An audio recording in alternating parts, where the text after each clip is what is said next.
BNP নেতা ফজলুর রহমান তার বিরুদ্ধে তার দল বিএনপির শোকজের জবাব দিয়েছেন এবং শোকজ আমলে নিয়ে বা শোকজ পরে, যদিও এটা পূর্ব নির্ধারিত ছিল, হয়তো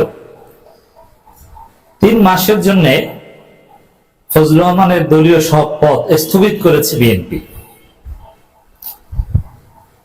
ফজলুর রহমানের শোকজের জবাবে যা লিখেছে এবং শেষ পর্যন্ত বিএনপির যে চূড়ান্ত সিদ্ধান্ত ফর দি টাইমিং 3 মাসের জন্য, বাতিল কিন্তু নয়, স্থগিত।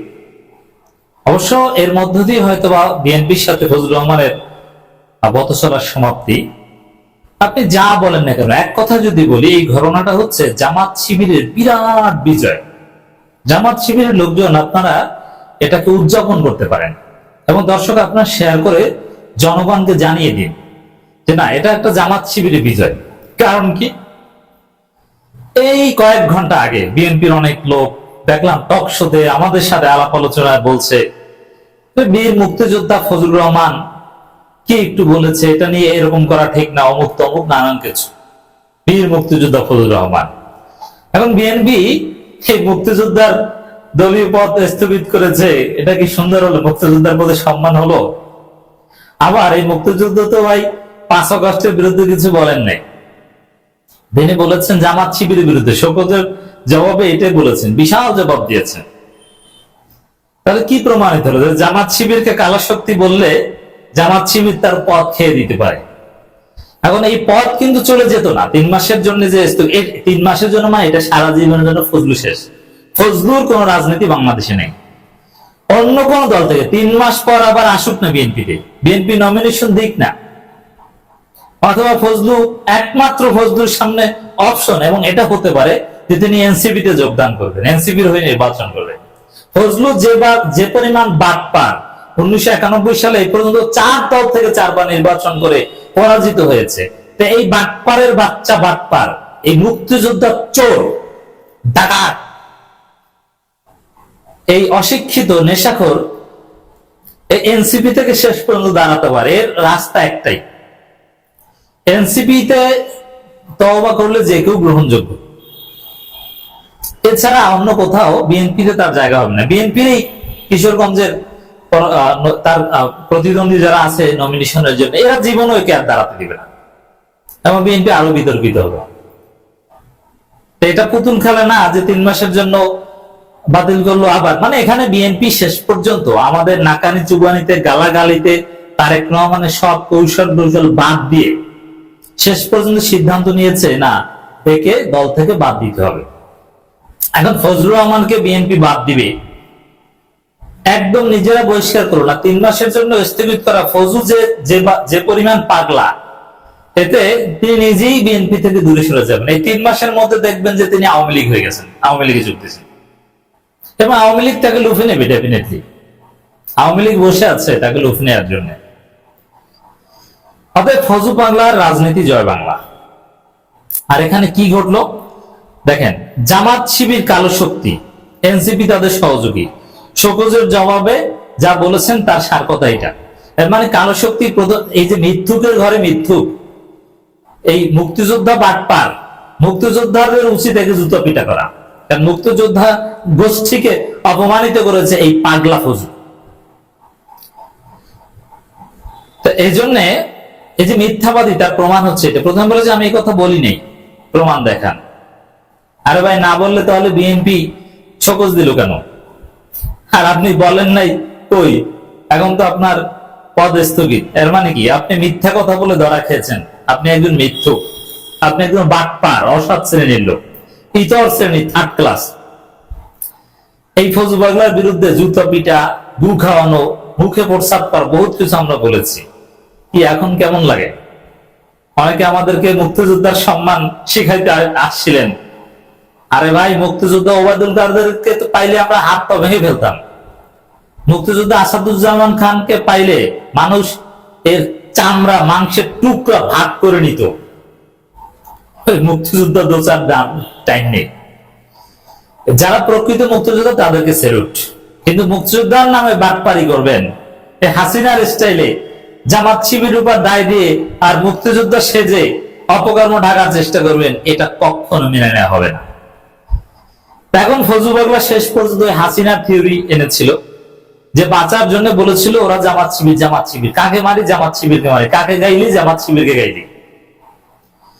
এখন জামাত শিবিরকে কালো শক্তি বলে ফজলু পাগলা কি টিকতে পেরেছে? বিএনপি শাস্তির মুখোমুখি হয়েছে। তাহলে কি হলো?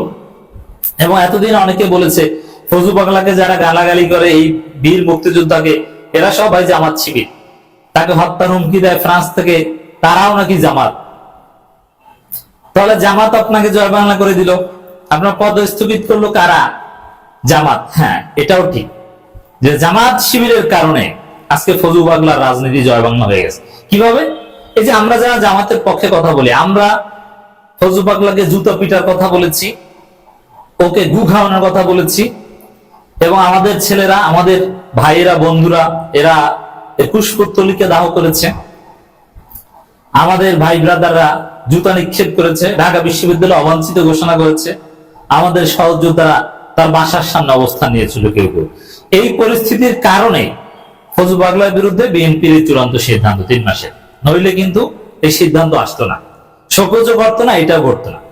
আমরা যারা নিয়মিত ফজলু পাগলার বিরুদ্ধে ভিডিও বানাতাম, কথা বলতাম, জনগণকে জনমত তৈরি করতাম যে ফজলু পাগলা মানে পাগলা, ফজলু পাগলা কুত্তার চাইতে নিকৃষ্ট, ওকে জুতা দিয়ে পিটানো উচিত। আমি 3 মাস 4 মাস যাবত বলে আসছি ফজলু পাগলা একজন কুলাঙ্গার, মুক্তিযোদ্ধাদের জন্য একটা লজ্জাকর বিষয়। মুক্তিযোদ্ধারা বীর, কিন্তু ফজলু পাগলা তো চোর। আমাদের যে ক্রমাগত ভিডিও বানানো, ফজলু পাগলার বিরুদ্ধে কথা বলা, মানুষকে সচেতন করা, এইসব কারণে না বিএনপি বাধ্য হয়েছে। এগুলো না করলে এই যে জামাত শিবির পন্থী লোকজন, ঢাকা বিশ্ববিদ্যালয় শিবিরের মহিউদ্দিন প্রথম ঢাকা বিশ্ববিদ্যালয়ের মধ্যে ফজলু পাগলার বিরুদ্ধে বলেছে, এবং সবাই তো বলেছে যে এই যে জুতা নিক্ষেপ বিক্ষেপ পারা করে, এরা সবাই জামাত শিবির। এখন কি বুঝলেন কি হলো? আমরা ক্রমাগত ফজলু পাগলার বিরুদ্ধে বলে আসছি, অবস্থান নিচ্ছি বলে আজকে ফজলু পাগলা জয় বাংলা। তাহলে জামাত শিবিরের বিজয়, যে জামাতকে কালো শক্তি বললেও আপনার পথ চলে যায়, এটাই নতুন বাংলাদেশ। আজকে যারা জামাতকে রাজাকার রাজাকার বলে, আজকে ফজলু পাগলার অনুসারীরা, ঢাকা বিশ্ববিদ্যালয়ের ছাত্র দলের মাদ্রাসা ছাত্র মাওলানা আবিদ, ভিপি প্রার্থী ছাত্র দলের এই মাওলানা সাহেব, এই হুজুর, তোমরা এই ফজলু পাগলার সুরে প্রশ্ন তুলো যে ঢাকা বিশ্ববিদ্যালয়ে শিবিরকে কেন ডাকসু নির্বাচনে সুযোগ দেওয়া হয়েছে? ফজলু পাগলার রাজনীতি যেরকম নাই হয়ে গেছে, তোমাদের রাজনীতি এরকম জয় বাংলা হয়ে যেতে পারে। তো যারা রাজাকার বলো, ভারতের চেতনায় রাজনীতি করো। এক হাসিনার থেকে শিক্ষা নেয় নাই যে হাসিনা জামাত শিবিরকে রাজাকার বলতে বলতে বলতে বলতে দেশ মানে একদম পালিয়েছে গোষ্ঠী সহ। এখন ফজলু পাগলার পতন হয়েছে।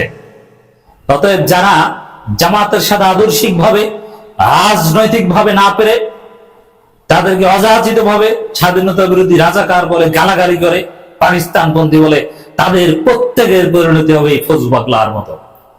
জামাত শিবিরের লোকজন, আপনারা সবাই, আরো এনসিপি, জুলাই যোদ্ধারা, সবাই বিজয় উদযাপন করুন। এটা আমাদের বিজয়, যে ফজলু পাগলা জয় বাংলা। জামাত শিবিরকে কালো শক্তি বললেও রক্ষা পাওয়া যাবে না। আবার জামাত শিবিরকে গালি দিলে আরো অনেকেই কিন্তু জুতো মারতে আসে।